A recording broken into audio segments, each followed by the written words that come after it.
10절에서 11절 읽었는데요. 오늘 말씀 제목이 하나님 앞에서입니다. 저를 한번 따라 하시죠. 하나님 앞에서. 우리 한번 더 하시죠. 하나님 앞에서. 그러면 우리 라틴어로 한번 해봅시다. 코람데오.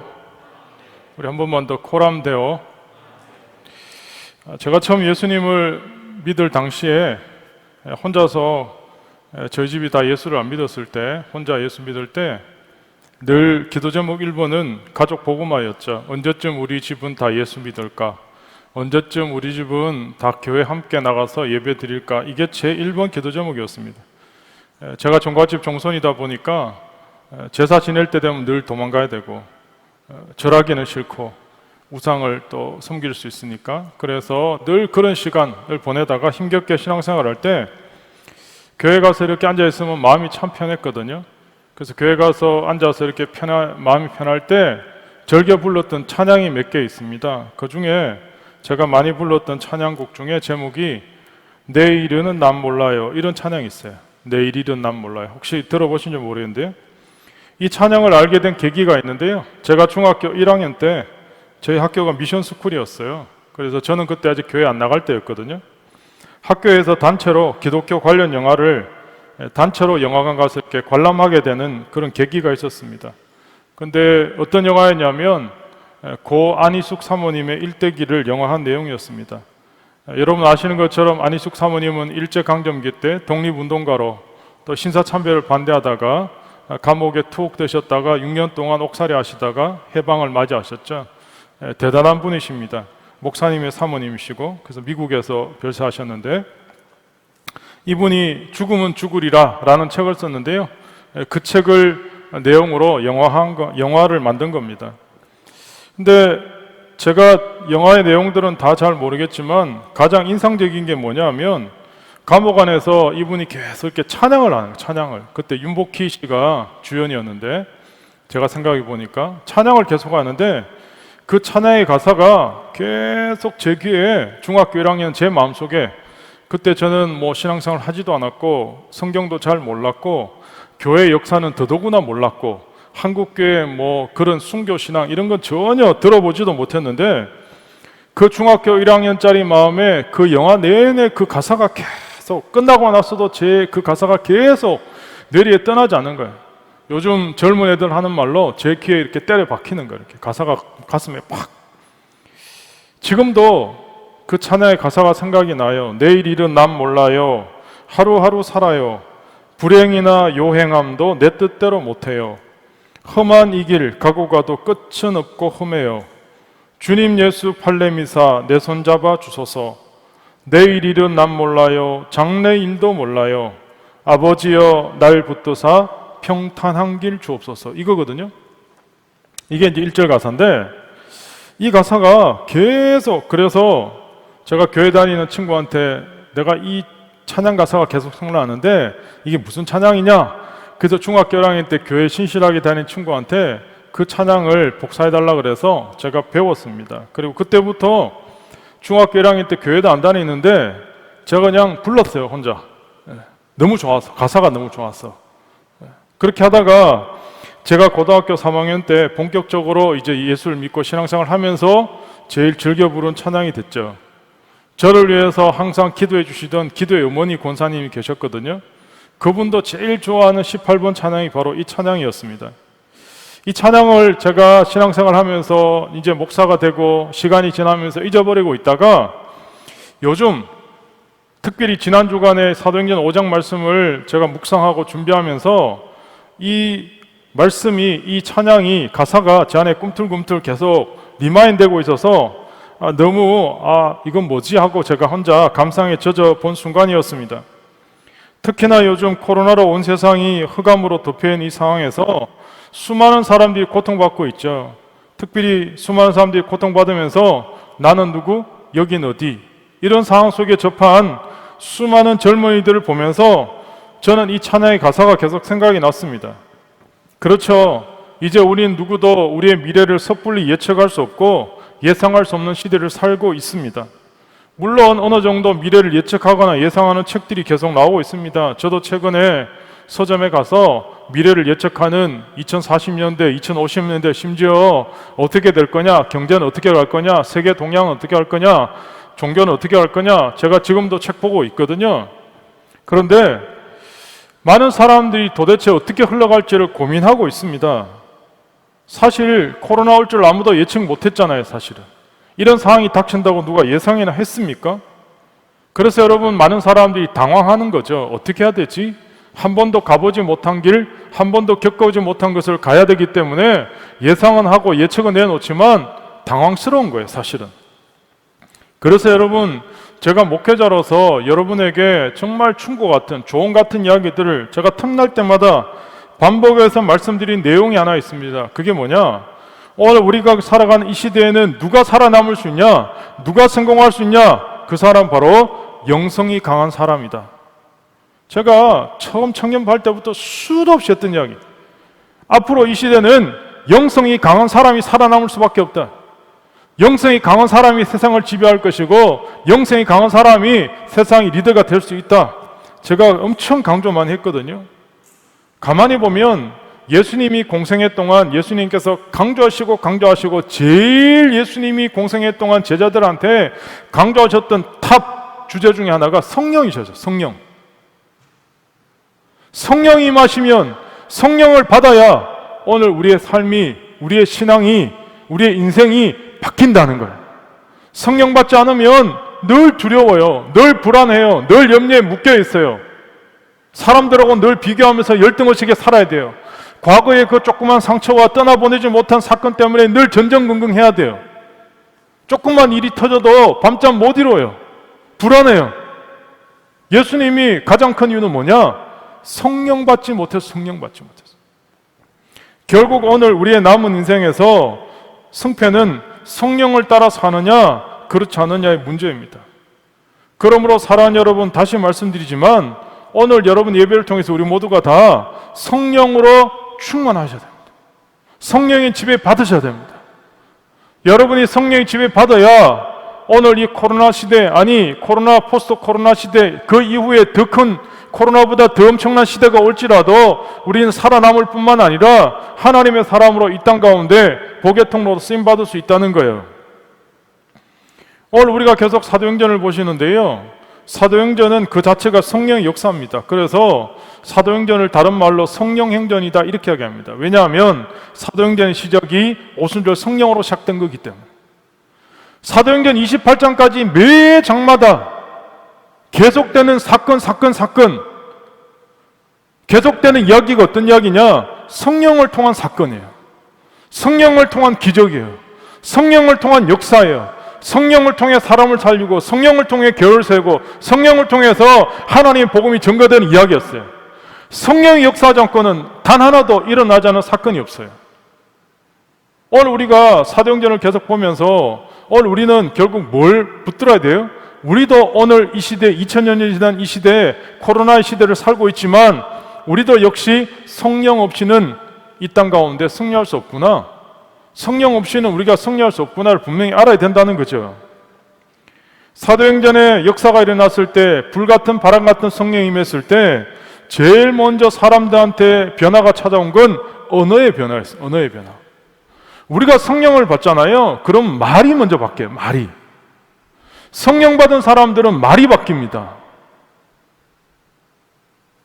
성령을 받게 되면 이젠 내 말은 하는 게 아니고 내 안에 계신 성령님을 따라 말하기 시작해요. 성령이 나를 지배하시면 내가 마음대로 막 하고 싶다고 해도 성령이 나를 다스리기 때문에 성령을 따라 말하는 훈련과 연습을 하기 시작해요.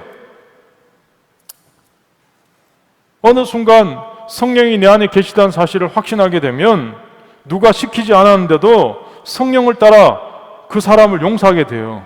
사랑하게 돼요. 복음을 전하게 돼요. 누가 시켜서 그런 게 아니에요. 성령이 내 안에 계시면 그렇게 되는 거예요. 오늘 저와 여러분 보시는 사도행전 이 5장 이야기가 지난주까지 있었던 4장까지가 그런 내용들입니다. 이런 수도 없는 변화, 성령이 임하면 방언도 하고 예언도 하고 봉사도 하고 능력도 행하고 권능도 하고 심지어 평생 일어나 걷지도 못한 사람을 예수 이름으로 일어나 걷게 하는 기적도 나타나는 그 엄청난 역사, 그게 성령을 통한 역사였습니다. 그런데요, 더 놀라운 사실은, 진짜 가장 놀라운 사실은 자기 재산을 자기 거라고 이야기하지 않는다는 거예요. 네 거 내 거가 없다는 거예요. 자기가 갖고 있는 재산을 다른 사람에서 쓰도록 내어놓는 거예요. 특별히 오늘 5장 앞에 4장 32절에 보면 이렇게 나오거든요. 믿는 무리가 한 마음과 한 뜻이 되어 모든 물건을 서로 통용하고 자기 재물을 조금이라도 자기 것이라 하는 이가 하나도 없더라. 만약에 오늘 제가 자, 지갑 다 꺼내보세요. 이제 카드 다 모아봐요. 자, 우리가 카드 모아서 오늘 이제 제일 가난한 우리 형제 자매한테 몰아주기 합시다. 그리고 이제 빨리 지갑 돈 다 내. 그러면 저는 완전 이단 되는 거죠, 이제. 사도행전에 초대교회는요, 누가 시켜서 그런 게 아니에요. 이거 나만 먹고 살아야지. 이거 나만 배불리 먹고 살아야, 이 코로나 시대에 나만 잘 먹고 잘 살아야지. 그러고는 통장에 돈 쌓아놓고 혼자 집에 가서 그냥 배 두드리면서 그래 난 괜찮아. 그러지 않았다는 거예요. 자기가 갖고 있는 거 다 사람들에서 내어놓고 자기 거라고 이야기하는 사람이 없었다는 거예요.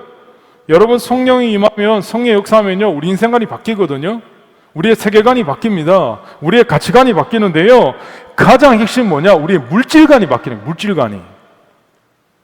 특별히 자기의 모든 물질을 자기 거라고 생각하지 않는다는 거죠.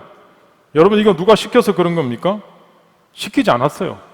이상하게 돈에 대해서, 물질에 대해서 자유하기 시작한다는 거예요. 성령의 역사 중에 이 부분이 굉장히 중요합니다. 성령의 역사하면 사람이 영적으로 홀리해진다는 거예요. 예? 뭔가 좀 거룩해지는 것 같고, 목소리도 변하는 것 같고, 기도도 열심히 하는 것 같고, 퀴즈도 하는 것 같고, 안 보던 성경도 보는 것 같고, 그건 누구나 다 이해돼요. 성령의 역사하시면.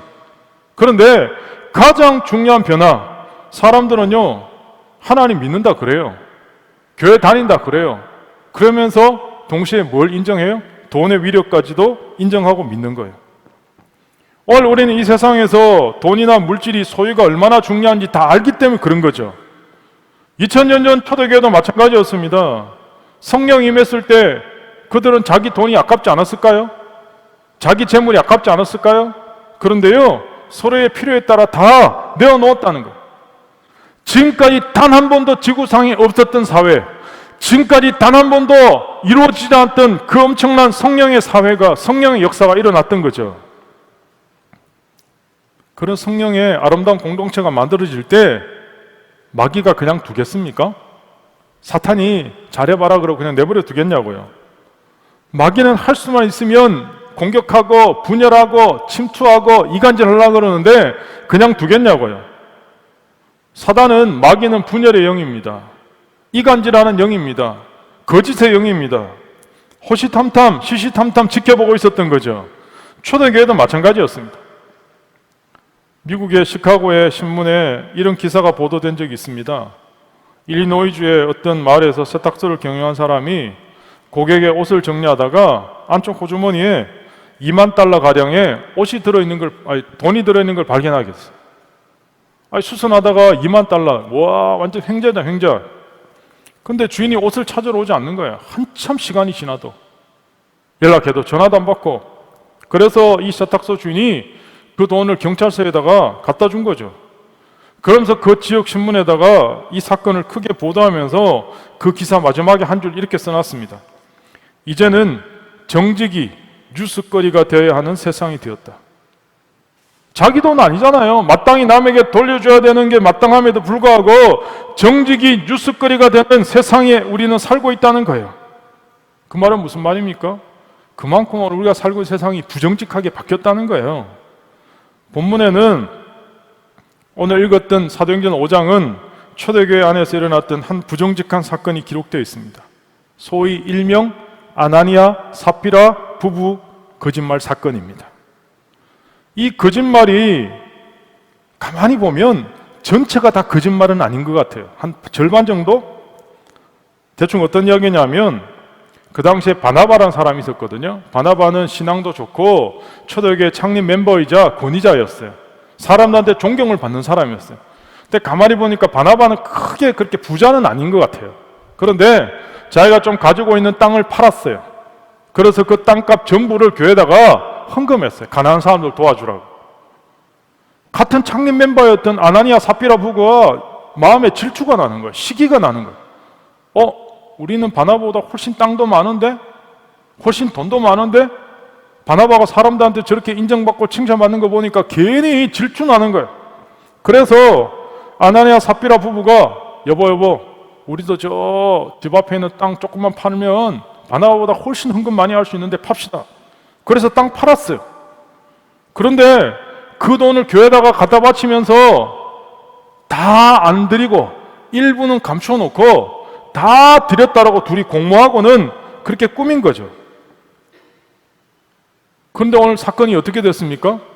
두 사람이요 그냥 즉사한 거예요. 즉사. 우리가 가만히 오늘 본문을 보면 헌금 안 한 것도 아니고 그죠? 헌금 안 한 사람들 얼마나 많은데 지금 이 중에. 네? 찔릴지어다 11조 떼먹는 사람 얼마나 많은데. 어떤 게 목사님은 11조 안 하면 야이 도둑놈들아 11조 해라 막 엽서 보낸다는데 저는 그렇게 못합니다. 부목사가 어떻게 그렇게 합니까? 막 그런 목사님도 있다는데. 예? 하나님의 것을 도적질하지 말라 그러면서 막. 예? 근데 여러분 헌금했잖아요. 안 한 사람도 얼마나 많은데. 오늘 아시겠지만 우리가 살고 있는 21세기 대한민국 땅에 최고의 이슈 중에 하나가 부동산 문제입니다. 부동산 문제. 부동산 때문에 지금 난리입니다. 난리 아시죠? 제가 정치적인 이야기 안 하는 목사니까. 그래서 집 맺혀 있는 사람들 다 집 팔아라. 그랬더니만 갑자기요 막 집 판다고 난립니다. 아시죠? 자기가 갖고 있는 집 파는 것도 이렇게 문제가 되는데 아니 자기가 있는 땅을 팔아서 교회에다 갖다 바친다? 여러분이 가능합니까? 여러분 해보셨습니까? 내가 조금 번 그 월급에서 10분의 1 떼서 11조 드리는 것도 달달달달달 그리는데 어떤 교회 집사님이요 너무 힘들게 사업을 하시는데 몇 번 어렵고 그래서 한 달에 이제 겨우 남는 게 100만 원밖에 없대요. 그래서 자기가 하나님 앞에 기도했대요. 하나님 제가 한 달에 1억씩 벌 수 있도록 그래서 1,000만 원 11조 할 수 있도록 그런 기업으로 하나님 허락해 달라고. 그래서 담임 목사님 찾아왔어요. 그래서 담임 목사님이 간절히 기도해 줬어요. 정말 이 집사님이 이렇게 신실하게 하나님께 소원하고 기도하고 원하는데 하나님 그렇게 만들어 달라고. 그래서 어느덧 시간이 지났어요. 그 다음에 이 집사님이 다시 담임 목사님 찾아왔어요. 나한테 상담하러 올 게 없는데 왜 왔지? 와서는 목사님 사실은요 제가 한 달에 1억씩 지금 돈을 벌고 있는데 1,000만 원 헌금하려니까 너무 아까워서 마음이 힘들어서 목사님한테 기도받으러 왔대. 그러니까 목사님이 이렇게 기도하는 거야. 하나님 이 집사님이 100만 원도 겨우 벌 때 1,000만 원 11조에 하게 해달라고 그렇게 기도를 부탁해서 지금 그렇게 됐는데 하나님 안 되겠습니다. 다시 100만 원짜리로 갈 수 있도록 다시 그냥 100만 원만 벌고 그냥 마음에 넉넉하게 살 수 있도록 그렇게 가는 게 좋겠습니다. 그러니까 그 집사님이 목사님이 기도하는 기도를 갑자기 붙들리면 목사님 아닙니다. 제가 잘못했습니다. 당장 제가 그렇게 하겠습니다. 여러분 싫어하거든요. 오늘 내가 갖고 있는 땅을 팔아서 교회에 헌금한다 쉽지 않거든요. 그런데 아나니아 삽비라는 땅 판 것까지는 좋았어요. 교회 바치는 것까지도 좋았어요. 그런데 전부 다 바쳤다라고 공모하고는 사실은 얼마를 감춘 거죠. 우리가 생각할 때 이게 좀 억울한 거 아니야? 하나님이 왜 이런 사건을 우리에게 지금 오늘 본문을 통해 뭘 말씀하고 계시지? 하는 생각을 할 수 있습니다. 굳이 하나님이 죽음까지도 이 사람의 목숨까지도 가져가셔야 됐나? 왜 하나님은 이 사건을 초대에게 허용하시고 성경에 오늘 이렇게 사도행전 5장에 기록하게 하셨을까? 여러분 궁금하지 않습니까? 첫 번째는 하나님의 하나님 되심을 보여주는 사건입니다. 여러분 성경에서 하나님의 속성을 가르칠 때 하나님은요 참이시다, 하나님은 거룩하시다, 하나님은 진리시다 이렇게 가르칩니다. 특별히 요한복음 14장 6절에 내가 곧 길이요 진리요 생명이다. 요한일서 1장 9절에 하나님은 진실하시고 의로우시다. 시편 5편 4절 6절에 주는 죄악을 기뻐하는 신이 아니시니 거짓말하는 자를 멸하시리다. 여호와께서는 속이는 자를 싫어하시나이다. 하나님이여 이 짤막한 구절을 통해서도 거짓말을 얼마나 심각한 죄악으로 취급하고 계시는가 알 수 있어요. 심지어 잠언 20장 10절에 한결같지 않은 저울추와 한결같지 않은 되는 다 여호와께서 미워하신대요. 그 당시에 상인들이요 장사할 때 저울을 조작하는 거예요. 잠언 20장 10절에 상인들의 부독특한 상권 윤리 하나님 싫어하신다. 거짓된 윤리 말씀하고 계세요. 하나님은 진실하신 하나님이십니다. 반면에 성경에서 마귀는 거짓말하는 자래요. 요한복음 8장 44절에 저는 처음부터 진리가 그 속에 없으므로 진리에 서지 못하고 거짓말장이요 거짓의 아비가 되었대요. 마귀는요 처음부터 거짓말장이에요. 에베소 4장 25절에 우리가 주님 안에서 성령을 받고 새로워졌으면 사도 바울이 제일 첫 번째 우리가 바뀌어야 될 게 어느 생활이래요. 어느 생활. 말이 바뀌어야 된대요. 그런즉 거짓을 버리고 각각 그 이웃과 더불어 참된 것을 말하라는 거예요. 오늘 성경은 우리가 거짓말을 할 때 우리의 삶이 사단의 지배 아래 놓이게 될 수밖에 없다는 거예요. 오늘 본문 3절을 다시 보실래요? 3절에 보면 이렇게 나오거든요. 베드로가 지금 아나니아한테 기회를 주고 있거든요. 이렇게 이야기합니다. 베드로가 이르되 아나니아야 어찌하여 사탄이 내 마음에 가득하여 내가 성령을 속이고 사탄이 내 마음속에 가득하다는 거예요. 여러분 예수 믿는 사람은요 사탄이 내 마음에 들어올 수가 없어요.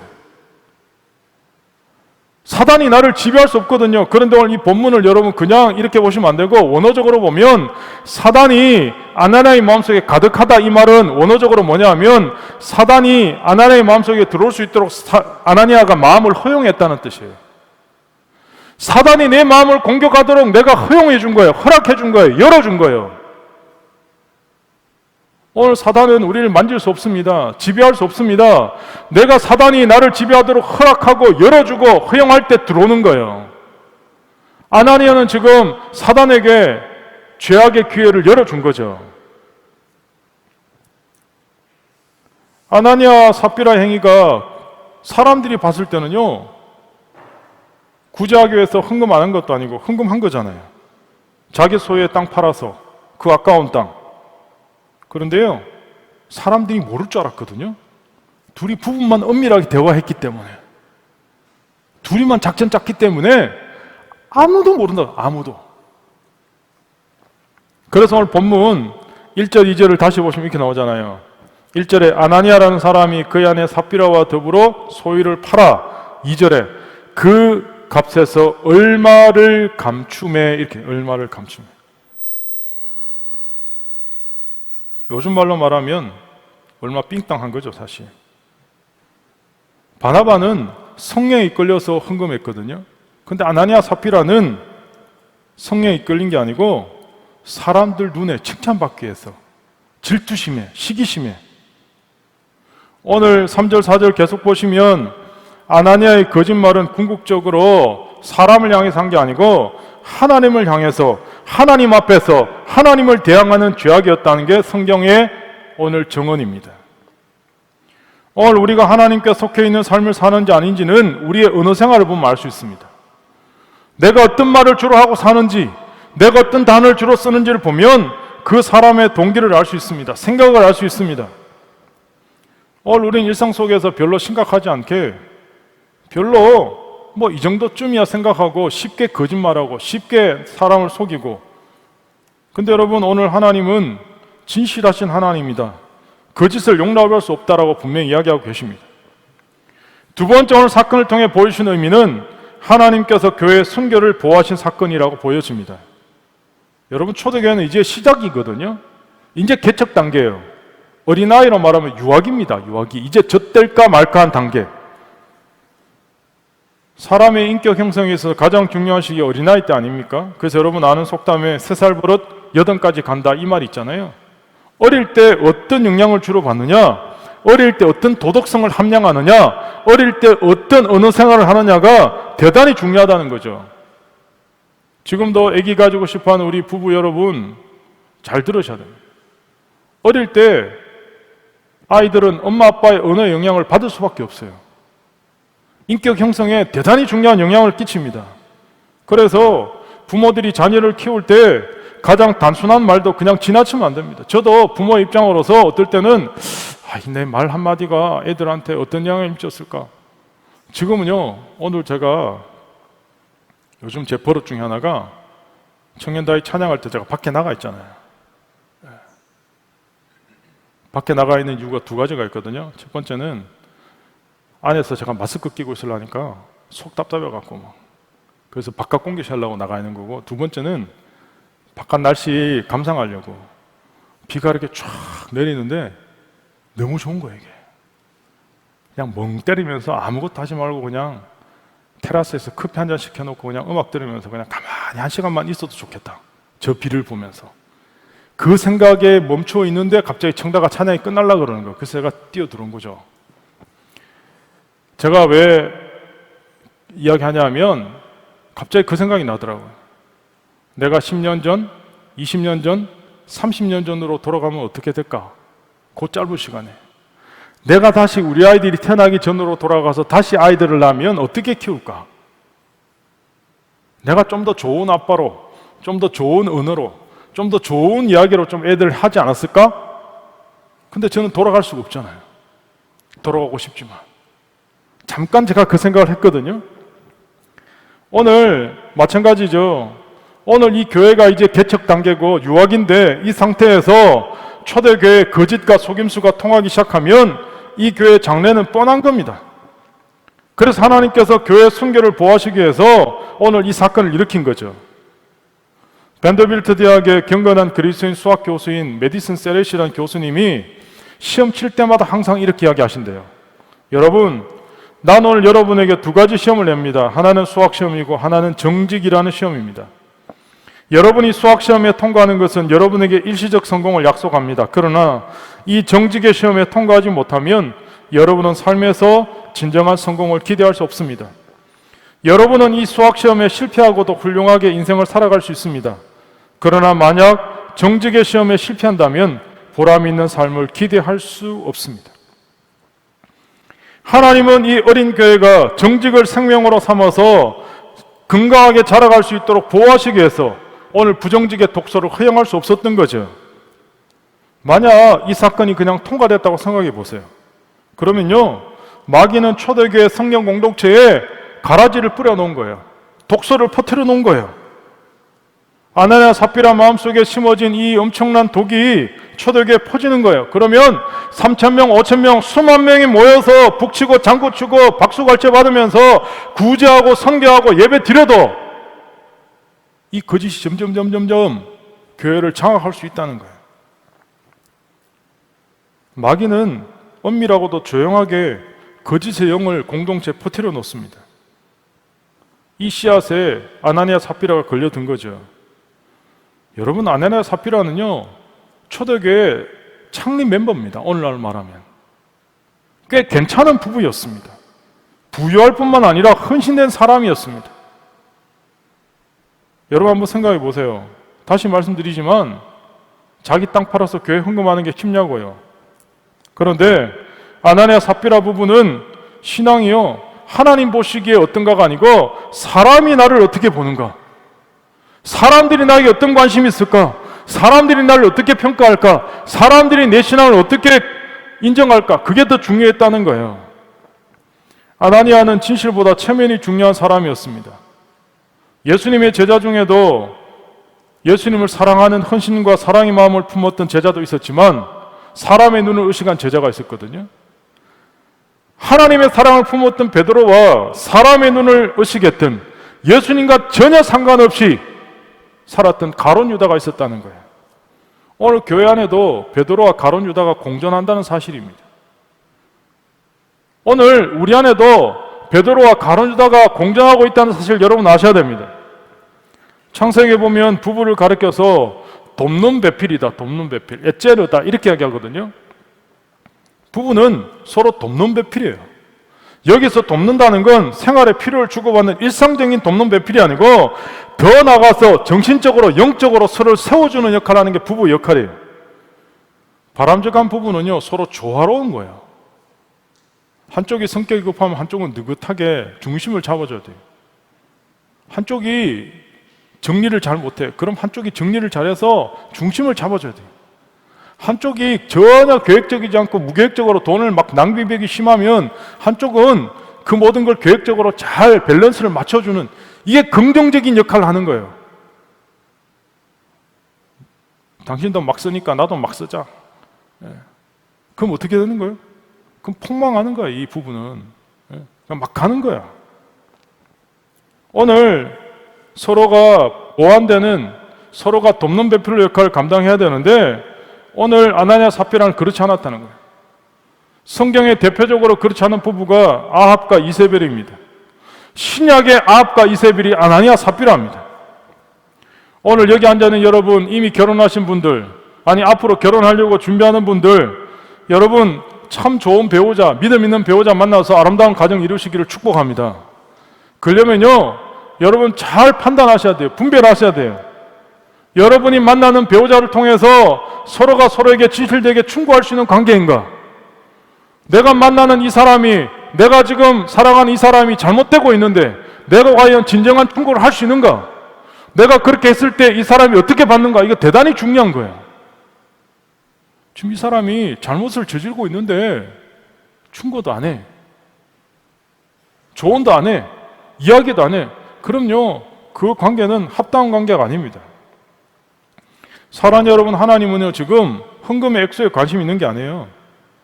하나님은요 헌금하는 태도에 있는 거예요. 헌금해도 되고 안 해도 돼요.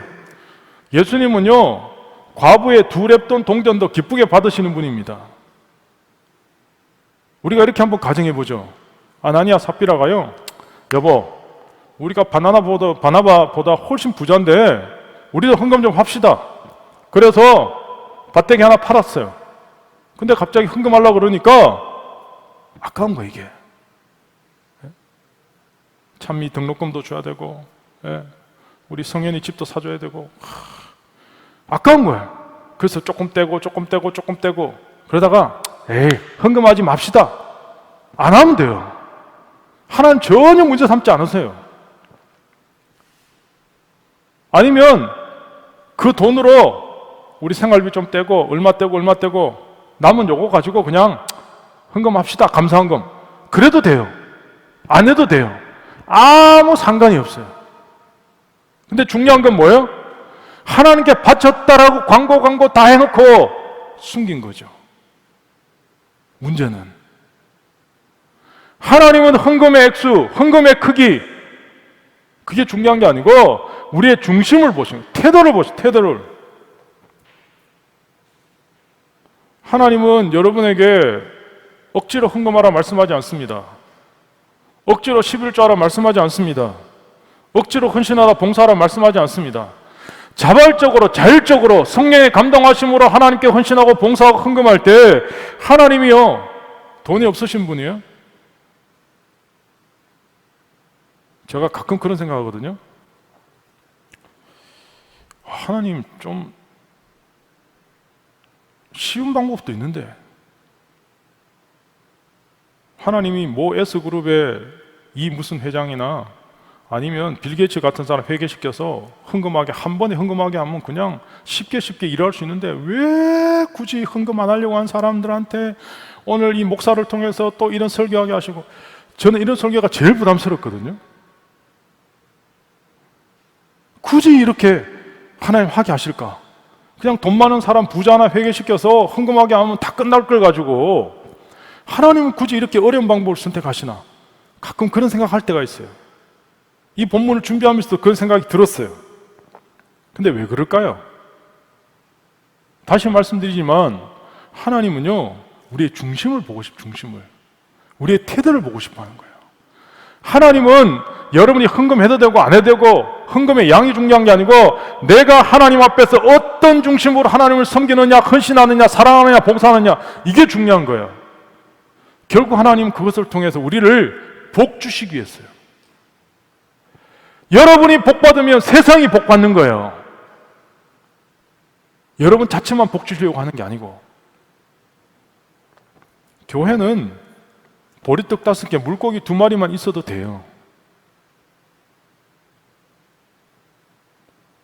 교회는 예산 없어도 돼요.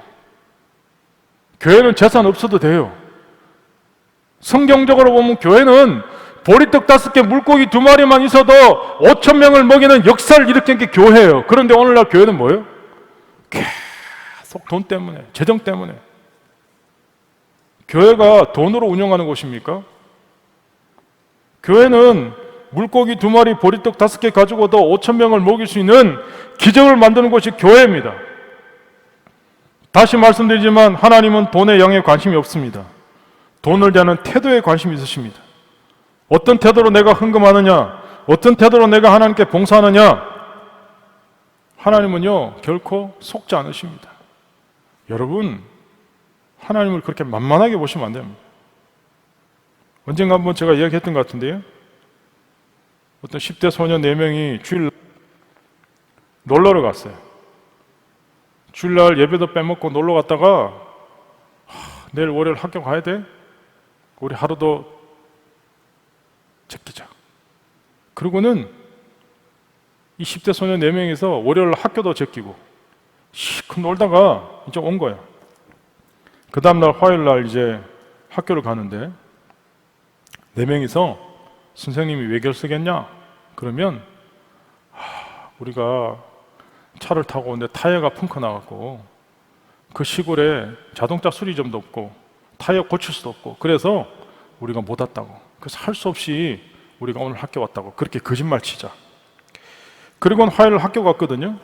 선생님, 우리가 여행 갔다 오다가 자동차가 고장나서 타이어가 펑크 나서 고칠 길이 없었어요. 그래서 어제 결석했어요. 선생님 웃으면서 그래? 그러면서 4명을 불러놓고는 그래, 내가 너희 말 다 알겠다. 근데 어제 월요일 날 우리 반 전체가 시험을 쳤거든. 그러니까 니네들도 오늘 시험을 쳐야 돼. 그러면서 종이 한 장씩을 다 나눠주면서 4명한테 사회적 거리두기 하면서 시험을 치는데 이렇게 시험 문제야. 시험 문제는 딱 하나인데 니네가 타고 온 자동차 타이어가 펑크 났다는데 어느 쪽 바퀴가 펑크 났는지 써라. 4명한테. 애들이요, 그까진 생각 못한 거야. 어느 쪽이지? 왼쪽이지? 오른쪽이지? 아브라함 링컨이 이런 이야기 하거든요. 거짓은 잠깐은 통할 수 있지만 영원히 통할 수는 없다. 그럼에도 불구하고 우리는 이 거짓이 영원히 통할 수 있다고 생각하면서 여전히 주님 앞에서 거짓된 행동, 거짓된 말, 오늘 우리의 삶에 거짓이 얼마나 많습니까? 다시 말씀드리지만 하나님은 땅을 파는지 안 파는지 관심 없습니다. 팔면 어떻고 안 팔면 어떻습니까? 땅을 팔지 않는다고 하나님 화내실 것 같습니까? 하나님 그런 분 아닙니다. 땅 팔아서 헌금했다고 안 했다고 절반 드렸다고 하나님 문제 삼겠습니까? 문제 삼지 않으십니다. 오늘 우리가 하나님 앞에서 결국은 얼마나 거짓으로 살고 있느냐가 중요한 거죠. 우리를 파괴시키는 사단의 가장 무서운 도구는 거짓의 영입니다. 거짓말입니다. 오늘 우리가 살고 있는 21세기 대한민국 땅을 보세요. 사람들은요, 거짓말을 죄라고 생각하지 않아요. 분명히 거짓을 했어요. 분명히 잘못했거든요. 그런데요, 인정하지 않아요. 언제 인정하는지 아세요? 그게 팩트로 드러나면. 그게요, 드러나면 인정하는 거야, 죄라고. 안 드러나면 죄가 아닌 거예요. 여러분, 이상한 사회 아닙니까, 이거? 오늘 21세기 대한민국 땅에 분명히 거짓을 했어요. 분명히 잘못을 했어요. 그런데 안 드러나면요, 죄가 아니래요. 법적으로.